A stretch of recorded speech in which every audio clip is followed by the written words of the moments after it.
현재 미국의 군사 외교 매체들은 사실상 한국과 미국이 전세계 방산을 점령해 간다는 타이밍이라며, 이는 민주 진영에서 수십 년간 군수 생산을 멈춰오지 않은 국가들이 이들밖에 없음을 의미한다는 것인데요. 하지만 놀라운 것은 미국조차도 오래된 군수 물품은 물론 일부 영역에서는 크게 고전한다는 것입니다. 따라서 최근 미군은 해군 분야에서 한국의 군함 생산을 맡긴다는 초유의 사태가 발생했고, 극비리 미 해군 업체들은 한국에 다녀와서 충격적인 메시지를 남기고 갔다는 것입니다. 또한 공군 분야에서 최고 기술을 담당하는 미국은 일본과는 다른 제스처를 한국에 보였다는데요. 미국이 독점적으로 지배하기 원하는 공군에서조차 한국을 단독으로 채택했다는 상황이 나왔습니다. 미국은 최근 한국을 IRA부터 압박하나 한국은 미국과 방산에서만큼은 원투펀치를 이룬다는 맥락도 포함됩니다. 최근의 뉴스들을 다시 종합하여 모아보기로 살펴보도록 하겠습니다. 첫 번째, 미 해군 한국에 등장.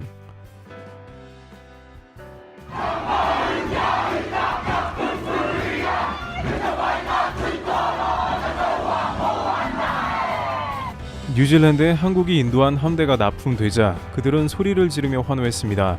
뉴질랜드 마오리족의 전통춤을 추면서 함대를 열렬하게 환영하는 진수식을 거행한 것입니다. 뉴질랜드도 인도태평양 전력의 중요성이 커진 만큼 해군 전력 상승을 통해 국방을 강화하겠다는 것이며, 현대중공업은 이러한 뉴질랜드의 요구에 응답하며 납기와 스펙을 모두 준수해 군함을 납품했습니다. 당시 코로나 기간이 한창인 상황임에도 불구하고 이렇게 납기와 우수한 품질의 군함이 건조된 것에 대해 뉴질랜드 해군 합참본부는 철두철미하게 지켜진 대한민국의 약속에 대해 감사를 표했습니다. 실제 한국은 지금까지 많은 나라의 함정을 건조해 납품했고 최고의 함정 건조 기술을 보여줬습니다. 뉴질랜드와 비슷한 시기에 필리핀에서는 두테르테 대통령이 참석한 가운데 호세 리잘함의 진수식이 거행됐고, 호위함인 리잘함은 한국 호위함의 설계를 참고한 대신 대거 신기술이 탑재되며 역시 현대중공업이 건조했습니다. 한편 금주 한국의 K방산은 말레이시아의 FA-50 경공격기를 18대 납품하면서 1조 2천억 수주를 했고, 경쟁 모델인 인도의 테자스를 전격 물리치는 등 최고의 주가를 올리고 있는 국면이기도 한데요. 그런데 이제 한국의 주특기인 조선업에서 전무후무한 프로젝트가 개시될 상황에 놓였다는 이야기가 등장합니다. 바로 미 해군의 함정을 대량으로 생산할 수 있다는 매우 구체적 정황이 나오고 있습니다. 미군은 최근 한국에 병 주고 약 주는 식의 IRA 법안을 체결하면서 오히려 한국을 곤란에 빠뜨렸는데요. 그러나 이번 미국에서 한국과 진행하려는 프로젝트는 전혀 그러한 위험 없는 상상을 초월하는 규모라고 합니다. 대한민국의 조선업과 방산 기술이 미 해군 함대와 대규모로 진행될 수 있다는 정황이 등장한 겁니다. 미 해군은 한국의 정식 팀을 꾸려서 최근 몇 개월간 다녀갔다는 소식이 업계에서 들려온 것이며, 그곳에서 미 해군단은 한국의 각종 조선소와 시설을 둘러보며 엄청난 말을 했다고 하는데요. 미 해군 조직이 한국에 왜 왔으며 그곳에서 어떠한 행동을 보이고 갔는지 살펴보도록 하겠습니다. 우선 미국 군대 규모는 그야말로 세계 최강으로 육해공 그 누구에게도 밀리지 않을 정도입니다. 군사 관계자들은 제 아무리 러시아와 중국이 동시에 미국을 쳐들어가도 게임이 안 될 정도라고 하는데요. 이는 미국이 공개하지 않은 전략 무기도 많으며 F-22 같은 경우 거의 실전에도 투입되지 않았습니다. 하지만 최근 미국에 있어 가장 구멍이 생긴 분야가 바로 해군 파트라는 지적이 잇따르고 있는 겁니다. 물론 미국의 함대는 300척 규모이며 항공모함도 전 세계에서 가장 성능이 좋은 최첨단 항모단을 꾸립니다. 중장거리 폭격 미사일은 토마호크를 수백 수천 기 탑재하고 바다에서 미사일 발사를 쉬지 않을 수 있으며, 항모에서는 쉴 새 없이 F-18, F-35가 오르내리며 적군을 교란할 수 있는 능력을 보유하고 있습니다. 따라서 지구상에서 미국의 항모 전단을 이겨낼 국가는 존재하지 않는 게 사실이긴 합니다만, 역시 작금의 문제는 중국의 무지성에 가까운 함대를 찍어내는 상황이라고 할 수 있습니다. 첨단 장치를 갖춘 함정으로 정교한 공격의 퀄리티도 물론 중요하겠지만, 역시 양으로 밀어붙인다면 제 아무리 미국이라 하더라도 엄청난 피해를 입으며 전사자들은 우후죽순으로 늘어날 수 있다는 겁니다. 최근 미국의 군사 싱크탱크와 일본 전쟁 시뮬레이션 연구소 등에서는 중국이 대만을 침공했을 때를 가정했는데, 중국이 결국 2주 만에 10,000명의 전사자를 발생시키며 패하기는 하지만 미국과 일본도 큰 타격을 입습니다. 미군 전사자는 약 3,500명으로 중국의 3분의 1에 다다르며 일본 역시 해군 전력에 치명상을 입게 됩니다. 과거 걸프전에서 이라크는 수만 명 이상 전사했으나 미군의 전사자가 200명도 되지 않는 것에 비해서 중국은 확실히 엄청난 피해를 미국에 안겨주며 이러한 결정적인 요인은 바로 해군으로 파악이 된 것입니다. 카를로스 델토로 미 해군성 장관은 중국의 군함이 미국보다 더 많고 함선 건조 용량도 더 크다며 개선 필요성을 강조했다고 CNN 방송이 미 해군에 대한 문제점을 보도했습니다.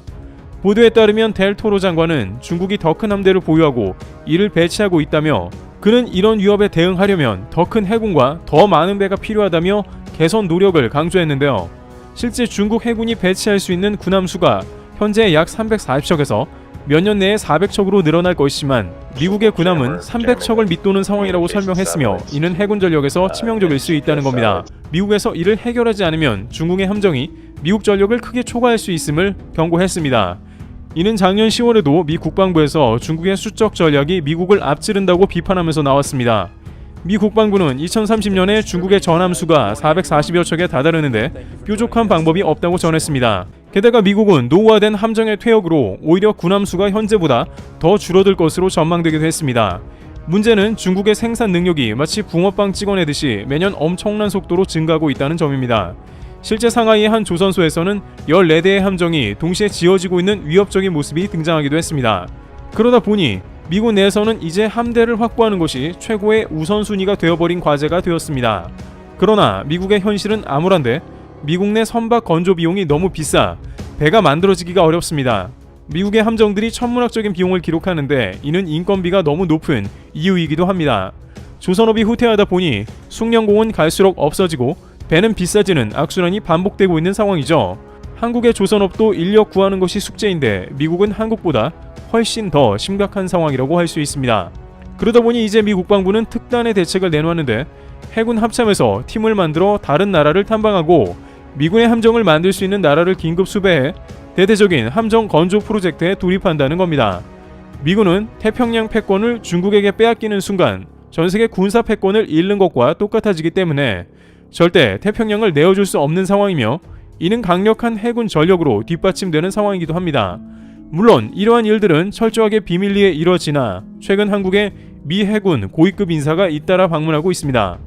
미 국방부의 최대 군 장비 인수 조직으로 알려진 PEO-10는 한국 조선소에 이번 달 방문했습니다. 이들은 미국의 상륙함, 구축함, 호위함 등의 설계와 건조 등을 동시에 추진하는 조직으로 알려졌습니다. PEO-10의 앤더슨 회장에 따르면 한국의 빅3 조선소는 전세계에서 가장 앞선 플랫폼을 보유하고 있다고 말하며 한국의 조선 생산 능력이 전세계 최고임을 극찬하며 동시에 건조 규모를 보고 감탄을 연발하는 모습이 나왔습니다. 일각에서는 미 해군에서 현재 시점에 한국의 조선소를 찾는 것은 매우 이례적이라고 전하는데 갑자기 한 군데에서만 그런 게 아니고 동시다발적으로 한국에 찾아와서 얘기하는 건 뭔가 있다는 겁니다. 즉 미국 퇴역 장성들까지 이러한 목소리를 내고 현직들도 불만을 늘어놓는 이면에는 미 국방부와 정부 차원에서 곧 해군함 건조를 위해서 천문학적인 투자를 진행할 수 있다는 것인데요. 실제 2월 14일에도 미 해군연맹의 대표가 현대중공업에 방문해 군함 건조 과정을 둘러보기도 했습니다. PEO-14는 또 다른 연맹으로 이들 역시 갑자기 한국에 연락을 취해와 해군함 건조 필요성을 강조했습니다. 실제 미국도 한국 외에는 이렇다 할 선택지가 없으며 한국만이 현재 미국의 수요를 충족시킬 걸로 보입니다. 이들은 10년 안에 최소한 100척 이상의 함정이 필요하며 노후 선박까지 교체 시 더 요구할 수도 있다는 겁니다. 물론 중국은 한 번에 15척도 찍어내는 등 무서운 속도를 보이지만 한국은 고퀄리티의 함정 건조가 가능합니다. 상황이 이러하자 주변국들은 적지 않게 당황하는 국면을 드러내는 것으로 판단되고 있습니다. 일단 일본 입장에서는 이제 미국조차 한국의 함정 건조 능력을 우수하게 판단하고 다가온다는 것에 대해 해군 전력 2위를 자부했던 일본이 이제 중국에도 밀리고 군함 건조 능력도 한국에 못 미친다는 겁니다. 일본은 무엇보다도 한국의 방산 수출을 부러워하는데 이제 미국도 한국에 맡긴다는 게 믿기지 않을 것이며 그러다 보면 미국의 설계도를 받아드는 한국의 군함 건조 노하우도 크게 발전할 것도 두렵습니다. 실제 한국은 미국의 설계 능력과 군수 계열의 능력을 상당 부분 흡수하는 성과도 동시에 이루게 되는 거죠. 한편 중국에서는 미국이 한국으로 대량의 군함을 건조하게 되는 것이 적지 않은 부담이 될 것입니다. 한국의 배는 견고하며 최근엔 각종 스마트 시스템을 탑재해 더욱 정교한 운영이 가능하기 때문입니다. 결정적으로 미국도 한국과 이러한 중요한 국방 협력을 가속화하다 보면 다른 경제 분야가 부드러워질 수 있습니다. 한국에 계속 중요한 프로젝트를 맡기려고 하는데 지금의 IRA나 반도체 과학법에서 거칠게 할 수는 없습니다. 따라서 모든 것이 미국 중심주의로 흐르며 우려를 주는 맥락에 이런 것은 또한 큰 기회로 보입니다. 이와 같이 미군은 중국 해군 전력에 밀릴 수 있는 역대 최고의 군부 위기를 맞고 있는 상황이 예상됩니다. 이에 한국의 조선소를 잇따라 방문하며 한국 기술로 함대를 건조할 의사를 드러내고 있는 모습입니다. 한국은 혈맹 미국의 도움 요청에 응답할 것이고 상호 간에 큰 시너지 효과가 있을 것으로 판단됩니다. 두 번째, 미국, 한국 공군 단독 채택. 일본 최초의 국산 여객기 개발이 무산되었고 결국 해당 사업이 철수한다는 소식이 들려옵니다. 그런데 이것이 결국 미국이 좌절시킨 거나 마찬가지라는 다소 충격적인 의견도 들려오고 있기도 합니다. 일본의 여객기 개발의 노림수를 뻔히 알던 미국은 이를 절대 허락하지 않았다는 이야기가 나옵니다. 하지만 반면에 한국에 대해서는 미국은 전혀 다른 태도를 보이고 있어 일본을 당혹스럽게 하고 있습니다. 미국 관계자는 일본, 한국을 모두 실패할 거라 예상했지만 결과가 달랐고 이에 한국을 극찬했다는 겁니다.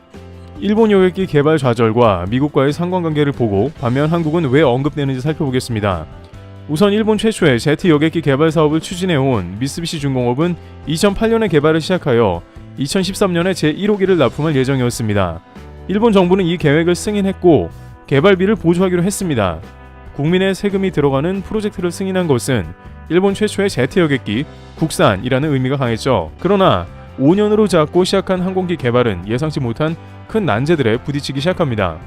항공기 날개의 재료 변경 등 동체에서 끊임없이 문제가 발견되고 수정이 필요했습니다. 또한 항공기 내에 복잡한 전기 배선을 해결하는 것이 생각보다 매우 어렵다고 전해지고 있습니다. 실제 미국에서 수차례 문제가 생긴 보잉 737 맥스의 경우 관계자들은 옛날과 달리 너무 복잡한 전자장치가 많았다며 예전같이 단순한 항공기는 그런 문제가 덜하다는 말도 나왔는데 미쓰비시도 약 3만 개가 넘는 배선 때문에 골머리를 앓은 것이죠. 그런데 결국 일본의 여객기 판매 실패 원인이 미국에도 있다는 의견이 제기된 상황입니다.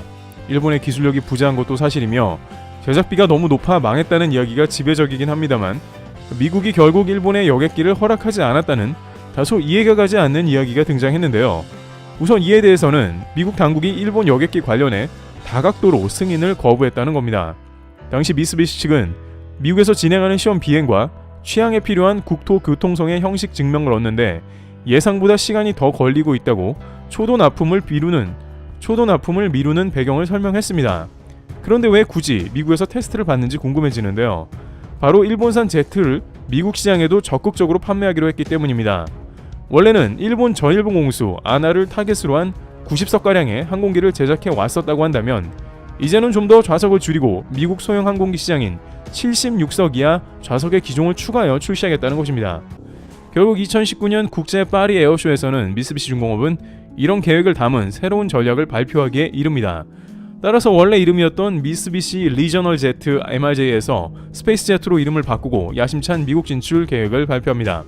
그러나 계획 발표 이후에도 계속된 개발 지연에 미쓰비시 중공업은 약 4,700억 원의 추가 손실을 반영했습니다. 당시까지 투입된 개발비만 이미 7조 원을 초과했으며 이를 만회하려면 30년간 1,500대를 팔아야 합니다. 게다가 미국 국토교통부는 관련 승인에 대해 일본이 원하는 스케줄대로 절대 승인을 안 내줬습니다. 안 그래도 자국 항공시장에 각종 규제의 벽을 쳐놓은 데다가 미국 내 80%가량의 점유율을 차지하는 보잉이 있다 보니 애초에 비즈니스 전략 자체가 엉망이었던 겁니다. 게다가 현재 미국을 보면 더욱 답이 없는데요. 미국은 자국 중심주의로 더욱 치닫아 IRA 법안을 내놓았으며 전기차 시장을 미국 중심으로 돌립니다. 따라서 일본이 여객기 개발을 성공하지 못한다 장담하면서도 만약 성공하더라도 허가를 절대 쉽게 안 내줄 것입니다. 따라서 일본 국내와 미국 시장까지 아우르겠다던 일본의 꿈은 사실상 산산조각이 나버린 상황입니다. 결국 미쓰비시는 무려 1조엔 약 10조 원가량을 투입하고 사업 철수를 선언한 상황입니다. 그런데 미쓰비시의 스페이스 제트 철수와 맞물려 한 가지 흥미로운 사실이 동시에 언급이 되는데요. 2020년 당시에 일본 다이아몬드 온라인 등 매체에서는 아시아권에서도 비슷한 상황이라며 한국의 전투기 사업도 유사한 상황이 될 걸로 보며 한국을 동시에 끌어들이는 발언을 했습니다. 물론 일본 매체에서는 혐한적 색채로 했다기보다는 나름의 근거를 들어서 조목조목 비판했습니다. 여객기와 전투기는 다르긴 하지만 일본과 비슷하게 한국도 미국의 발목을 잡힌다는 취지였습니다.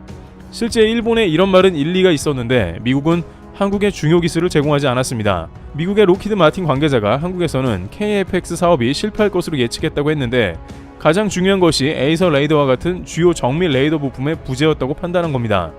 당시 미국이 한국의 기술을 주지하는 이유 중 하나는 자국 사업에 보호라는 목적이 숨겨져 있는데 왜냐하면 한국이 고등훈련기 T-50을 5년 만에 기적같이 개발한 걸 보고 크게 놀랐기 때문에. 이런 맥락이라면 한국의 레이더 모듈을 넘겨주면 곧바로 4.5세대 전투기가 완성되기 때문이죠.